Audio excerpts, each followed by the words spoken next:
Hello, my friends. Welcome back to another episode of Deep True Crime. In today's episode, we continue the facts surrounding Barry Morphew. I'm Manny Rodriguez with Deep True Crime. Thank you for joining me today. Our focus on this channel is to keep you updated on what could possibly go wrong out there in this crazy world we live in and bring that attention to you so you can be aware. If that sounds like something that you definitely would like to follow, smash that subscribe button, hit on that like, and click on that notification bell. That way you get notified every time I upload content. If you have been following this Barry Morphew case or following my channel, you know I've been doing a lot on this Barry Morphew case because the surroundings that with everything that's happened to Suzanne Morphew, which we don't have all the details because she is still missing and she has been considered dead by the CBI and the FBI, and by all traces she is gone. And they believe that Barry knows what's going on. And so I've gone through the whole affidavit. You can click on the bottom if you'd like to go and start all over and go through the whole affidavit where I share that with you. But in this series, we're sharing all the facts, not breaking down everything, just all the facts that seem to be surrounding him. Am I going to be perfect on this? No. Okay. In my first video, I shared about the cadaver dogs hitting on a scent of what seemed to be human remains. Now, that may not be 100% accurate, but there were definitely reports out there that the cadaver dogs hit on something. Did the media jump too soon? Probably. So I'm doing my absolute best to give you the facts. Okay? I'm human. I may mess up. So my apologies in advance if I mess up. So let's go ahead and get started on this. Why don't we, right? So this is part 2 of the facts surrounding Barry Morphew. Now, we're going to continue with Suzanne did not respond to the last communication received by her lover, Jeff Libler, at 2:44 p.m. on Saturday, May 9th. She is reported missing Sunday, May 10th, Mother's Day. And I find it strange that her cell phone last pings off a tower over 11 miles away from her home in Poncha Springs at 4:36 a.m. Now, here's the truth. Here's the truth. Sometimes your phone may ping from not by your closest tower. I've seen that happen. I believe that's even happened to me, but I know that one of my clients reached out to me once saying, why does this say somewhere like 20 miles away? And he's like, I have not been there in I don't know how long. And it was a post or something like that. And it tagged that location, something along those lines. So this could be that where her phone was on at this time and it could have pinged at another area. I've seen that type of stuff happen. But at the same time, the timing on this is odd because it's 4:36 in the morning that her phone last pings. And Barry he says he's awake at 4:30. His alarm gets him up or something like that because he needs to be gone and early. 12 hours earlier than originally expected, should I say as well. That's odd. But her phone last pings off a tower in Poncha Springs. And she should be home sleeping, right? So that sounds odd, matching with Barry's timeline. And Sheila Oliver, she says 2 Snapchat messages sent at 6:40 and 6:48 were unread by Suzanne. And they always communicate, they're always talking, they're always keeping in touch. They were best friends. So for her to still not had open 2 Snapchat messages sent at 6:40 and 6:48 were unread, that is a little strange as well. So these are the facts surrounding the case against Barry Morphew. Barry's phone, it shows him canvassing the surrounding areas of his property, including down by the river, where he claims he was searching for a turkey that he shot several days earlier. Barry initially tells investigators that he and Suzanne had a date night on Saturday, which included hiking to Fooses Lake, steaks for dinner shared on a single plate, and sex in the master bedroom, after which he claims he went to sleep around 9 p.m. The story later changed to him not recalling whether the hike to Fooses occurred that night, because he told Morgan Gentile that they were going hiking a different day. So that's when his story later changed. This is conflicting with the fact that someone switched Barry's phone out of airplane mode at 10:17 p.m. Meanwhile, Suzanne, she never looks at her own phone. She doesn't look at her phone the rest of that evening. He goes to bed at 9. He doesn't quite know what she's doing. She would have been messaging Jeff Libler if she was awake. But no sign of life from her phone. So that's a little odd as well, because he even says that I go take a shower, maybe she takes it out of airplane mode. Why would she take his phone out of airplane mode if he put it in there? He had to keep coming up with something. So this is a little strange occurrence around the case against Barry Morphew. Now, Barry claimed that Suzanne did laundry that night to wash Mallory's sheets, as he remembers going into the dryer to reach for a pair of socks and seeing a pair of shorts in there with the sheets. So he said that she's doing laundry that night, and he remembers going into the laundry to reach for a pair, and maybe that's how something dropped in there, because they would find the sheath or something like that, the cap to the dart, right? And so he later claims he did not know Suzanne washed Mallory's sheets. See how he keeps changing his stories, right? So that also is not good for him. And he says he didn't even go into Mallory's room. He says, I had no idea they were off, right? Referring to the sheets. And then he says Suzanne was obviously washing the sheets because Holly was with Mallory and they were gonna stay there that night, and Suzanne taking sheets off, washing, getting things ready. That was his assumption to why the sheets were off, and then he notices them in the dryer when he goes to get a pair of shorts. That's what we know about his story around those sheets. He was pretty good at coming up with stuff, in my opinion, about, again, if he is guilty. But at the same time, a lot of this stuff sure does point to him. It's odd on some of these things. But I am afraid the prosecution's going to need more. And I don't know that we know everything, okay? So we're going to continue to learn more about this whole case. And so after midnight on Sunday, May 10th, right? After midnight, that's Sunday, May 10th, which is now it's Mother's Day, from 3:25 in the morning to 3:48, while Barry claims to be sleeping, his truck logs over 80 events in these 23 minutes. So while in these 23 minutes, his truck is logging all this thing, door opening, door closing. It's literally doing different things. The light turning on and inside the truck, the back opening up. It's doing all these different things at the time Barry says he's sleeping. Now, this goes on from 3:25 to 3:48, right? 23 minutes of all these events on this truck. So this is all going on. You have 80 events in these around 23 minutes, give or take, right?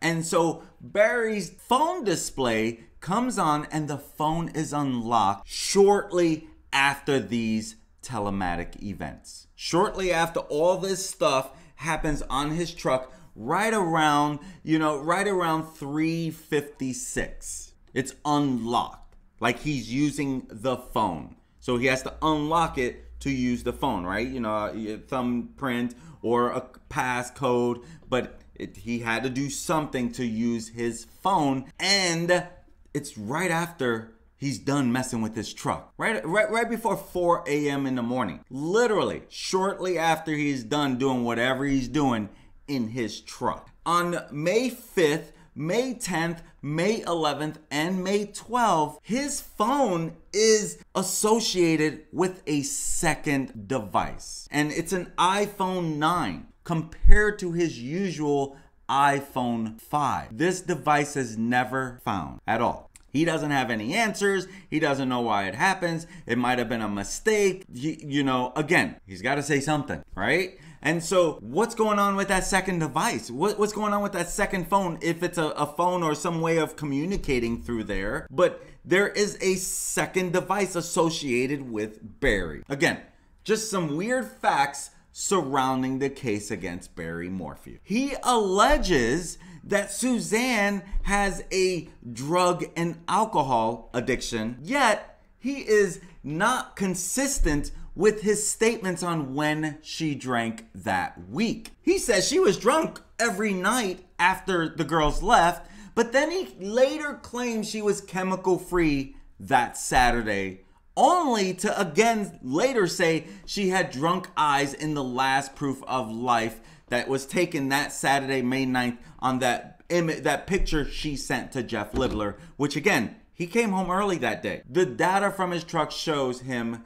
getting home at right around a particular time shortly after this image to Jeff Libler.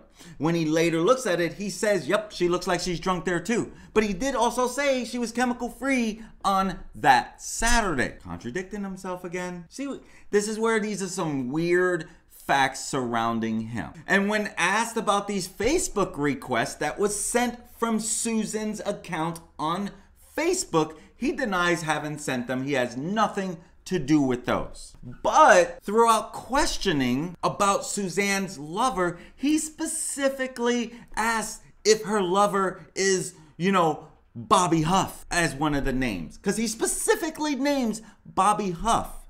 Coincidentally, that particular name matches one of the names of one of the 23 people that were friend requested by Suzanne that Friday night, the day before May 9th. 2 days before she's reported missing. But truth is, everything goes blank after 2:44 p.m. So when these friend requests were going out, does this have something to do with a second device where he was able to pose as her? I don't know. That's just speculation there. That's not a fact surrounding, so I should be a little more careful there. But sometimes speculation is how you get these things going, right? We gotta find Suzanne Morphew. So he mentions Bobby Huff, who is one of the names that was sent. And also, 3 men named Jeff were also requested that Friday night. So did he already have a feeling about Jeff Friday? Because she sends Jeff a photo of life that she's alive on Saturday. So something weird is going on around her Facebook on Friday night. I say prosecution's gonna have their hands full. And this is supposed to go to trial sometime in May. And we'll be covering this because we've been following this story all along. So I feel like I know so much more about them. And I'm like, for even me, I'm like something, Barry, you know something. This is way too many weirdness around you. And so Barry gets himself caught in another lie as well, when he is asked why Suzanne would have friend requested all those people. He says, just cause she would probably know that I would get upset if she would friend men. And Grusing then asks Barry if he did not have access to her Facebook, why would Suzanne do that thinking it would upset him? Because he should not know. He should not know if these friends requests were sent, because he doesn't have access to her Facebook, right? Because he says, I do not have access to her Facebook. But he initially tells investigators that he only had Suzanne's iCloud password, which iCloud goes to Apple phones. And again, he had an iPhone 5 on a regular basis, but his phone was tied to an iPhone 9, all Apple phones. He later contradicts himself, claiming that he had access to her phone and phone password. So that does not look good when his story is not consistent. He claims that he hired a private investigator who was a former FBI agent. 2, he said he paid a lot of money to help search for Suzanne. But here's the problem. There's no record or any type of identification of such a person existing on this case. So there's no proof that this is true. So he literally told that to friends, to family. And I believe he even said it on that public interview. I'd have to go back and actually listen to it. Let's be real here. If there was a former private investigator, he would come forth, I would think, and talk to the police. Unless it's still an ongoing investigation on his end. But with everything, especially since he was arrested after these statements were made, I would think he would come up with something and say something. Barry claims that law enforcement told him that they saw the law enforcement, the police officers saw a mountain lion and told multiple people, including Morgan Gentile, by 8 a.m. that a mountain lion got her. Why would he tell anyone that a mountain lion got her? And then you see right out of when he gets out of his truck that night where the staged bike was planted. I truly believe that bike was planted. You cannot tell me otherwise.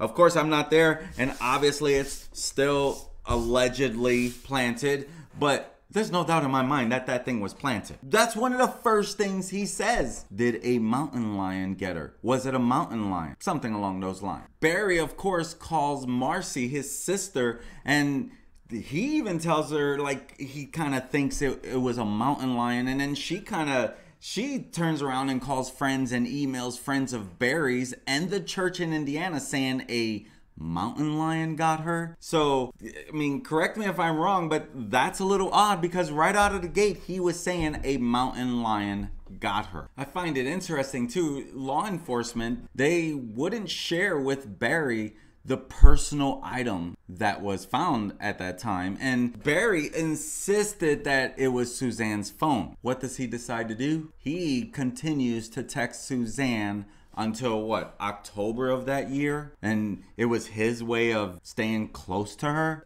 It was like he knew they found the phone and let me text her because I think they got it. Maybe that'll help my innocence. And Barry never attends any of the press conferences along with the sheriff. He's always away from that scene. Instead of being there at the press conference with the sheriff, what does he decide to do?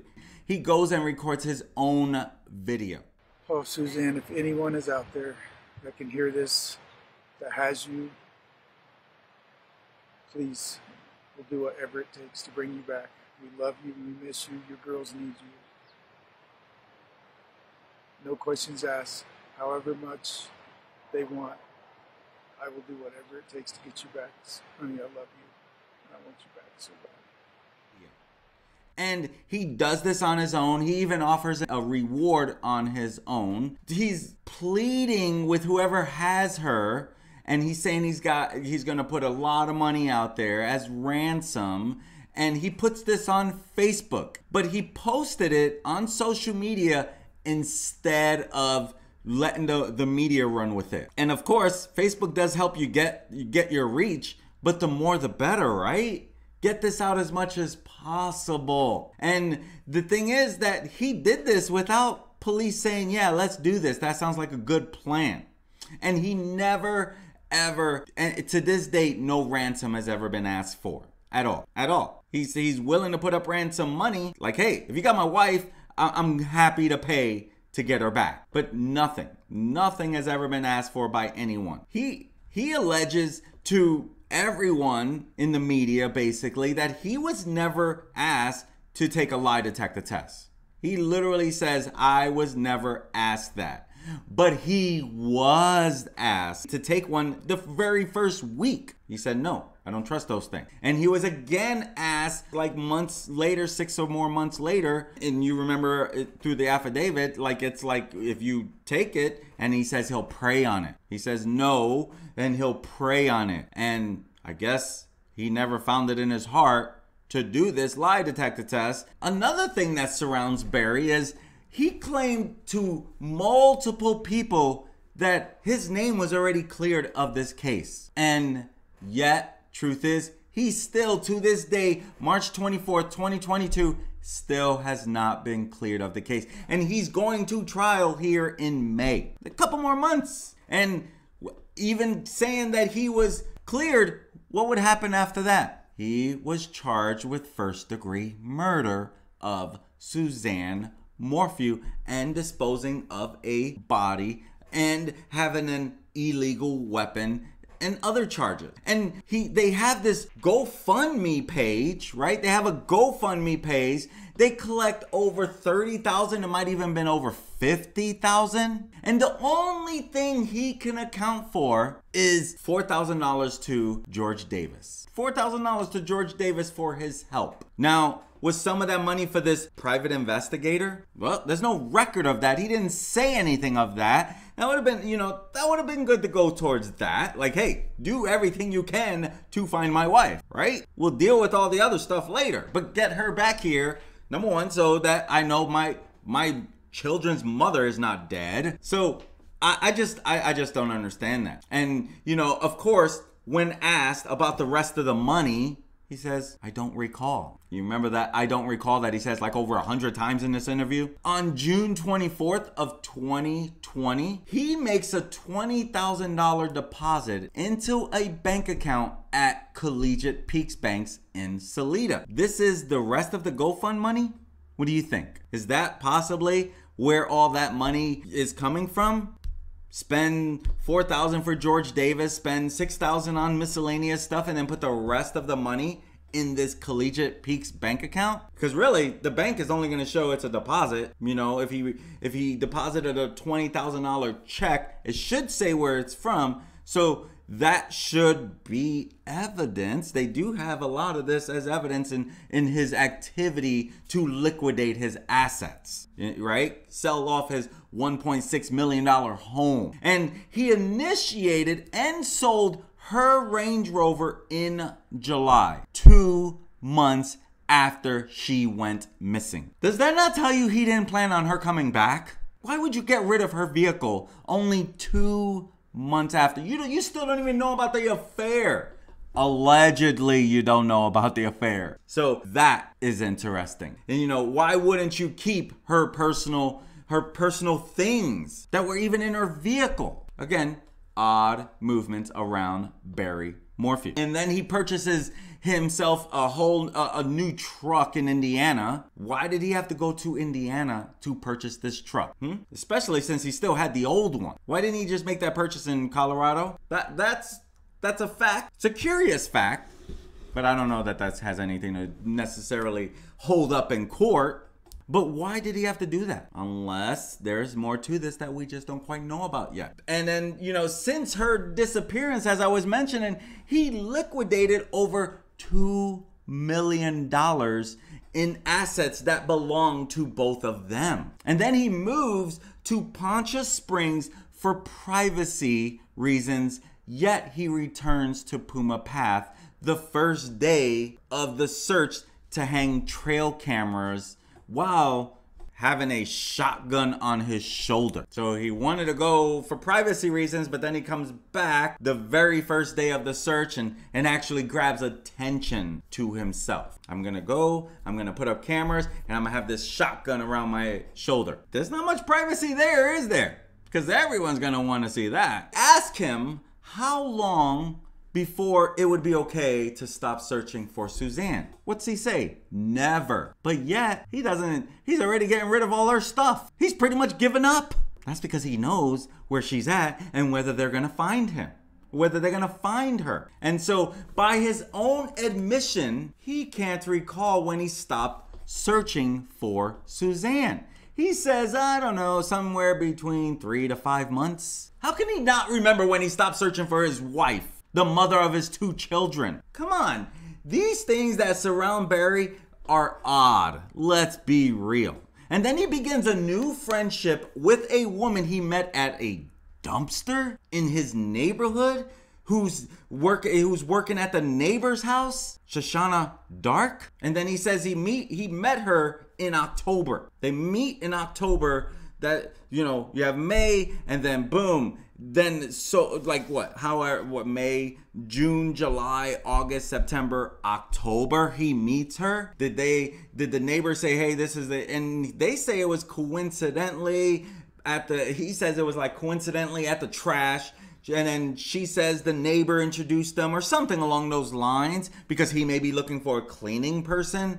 So those stories are not quite adding up. Correct me below if I didn't quite get that one right there. Because they're again, I'm trying to remember exactly without having to search through every single piece of information in the affidavit through there, because they don't have an easy search feature in that thing like some other ones do.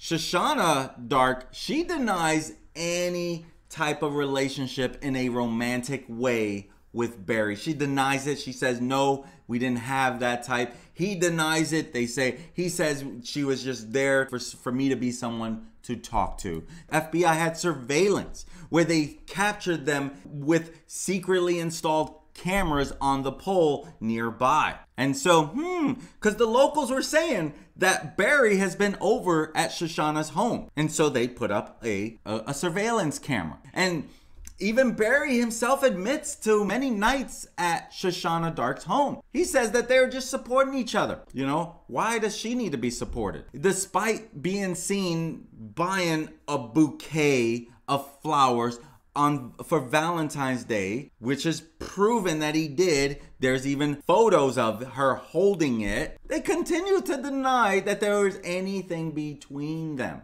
And you had the hotel surveillance from the Antlers Hotel in Colorado Springs, where Barry and Shoshana are seen checking in the room with a single bed. And again, as I said, she's carrying that same bouquet. And despite being presented with this evidence, they both said nothing sexual is going on. What I found interesting is Shoshana deletes in front of investigators, deleted stuff off of her phone and was very evasive and uncooperative with investigators. You know, in the affidavit, it does say that the investigation into Shoshana Dark remains ongoing. So even through March 24th, and again, I even showed you on the witness list, Shoshana Dark is on that witness list. So interesting as well. And his phone data shows many searches for adult sites, including a few where he was looking for local women. But he denied doing these searches. He also denies looking at that PORN stuff. He says,